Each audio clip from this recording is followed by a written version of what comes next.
All right, good evening. Tonight we're going to be doing another Ryong Moo Kwan in-depth. This time we're going to be doing an in-depth on what we call the chicken wing. I think maybe some other schools call it a hammer lock, but we always refer to it as a chicken wing. A chicken wing is very much like a police lock, but it's kind of done with one hand. The opponent, let's say in this case, he goes to throw a punch, he punches. I'm just coming in, I'm going to hook, I'm going to turn and pull this in, and the end result is I'm right next to him, foot to foot. I've got his forearm pinched between my forearm and my bicep. His arm is bent more than 90 degrees. I don't want it out here. If I go to push, he's just going to straighten up and get out. I need to get it right in here, nice and tight, and then I'm going to, and whenever I want to do anything, if I wanted to escort him or get him to move, I just have to lift elbow, push down, immediately gets his attention. So if we're saying, let's go, let's get out of here, and I start escorting him, he goes to turn to hit me, I just stop him in his tracks right there. Just by lifting this up, it's a very bad hammer lock on that shoulder that he's got right there.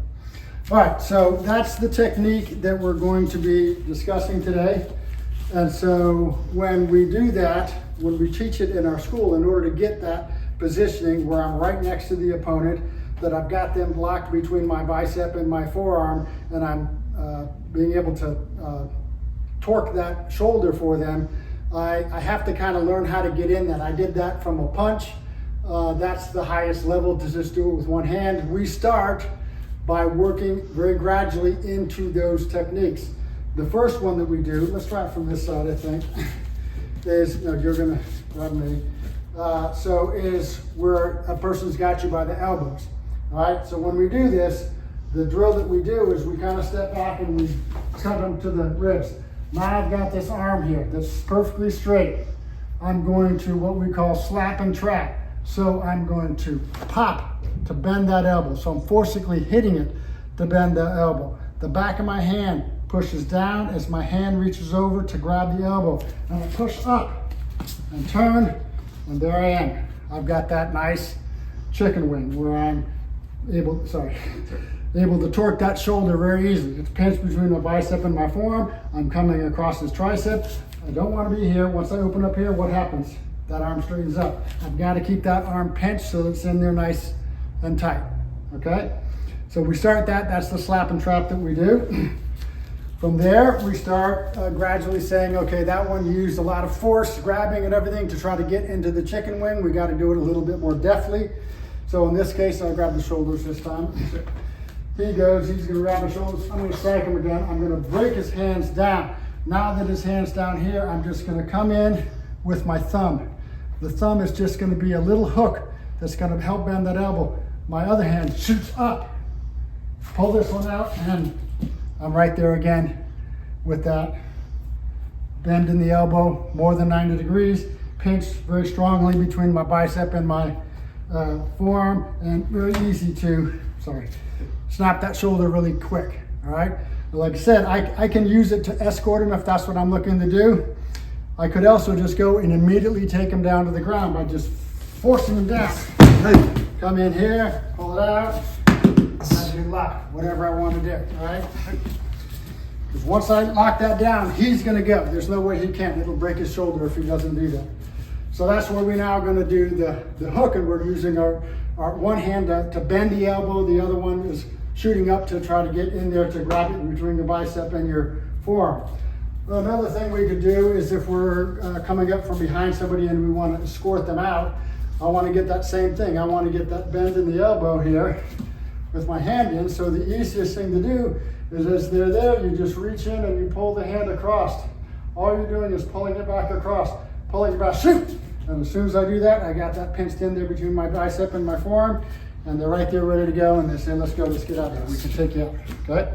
So once again, now we're going to the next phase where in order to get that lock that I need to get to, I didn't go and physically bend their elbow. I just pulled their arm to the side, and when my arm shot up, my bicep caught their forearm, I pinched it, and I was right in the position ready to go so that I could control the opponent. All right, so then let's get to the punch. So now, if he's gonna throw a punch, I'm going to be out of the way to block it. I'm gonna swing this hand down. When I'm here, his hand's gonna start to droop over my arm. and I'm just gonna slide in to get it in my bicep and turn, and it's right there ready to go. So that way I was able to do that just with one hand, pinching that and turning it.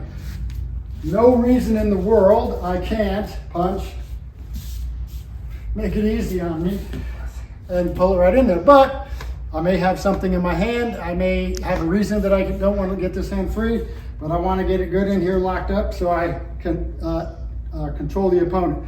And like I said, this is really just an armbar, right?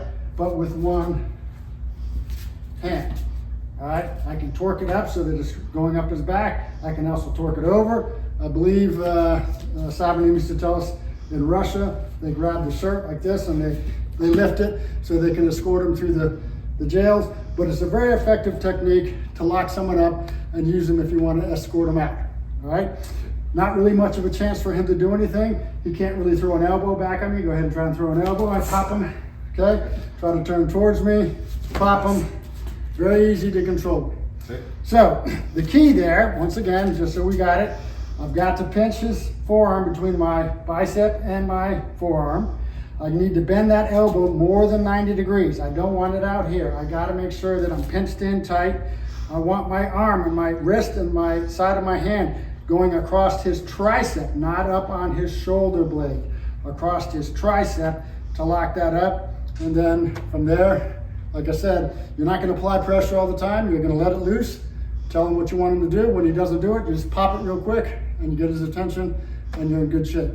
So that's the way that we progress through the learning of how to get the chicken wing and get it done, have it done effectively in Ryong Moo Kwan. And that's just an in-depth look at the way that we want to make sure that we get it locked in there between our bicep and our forearm.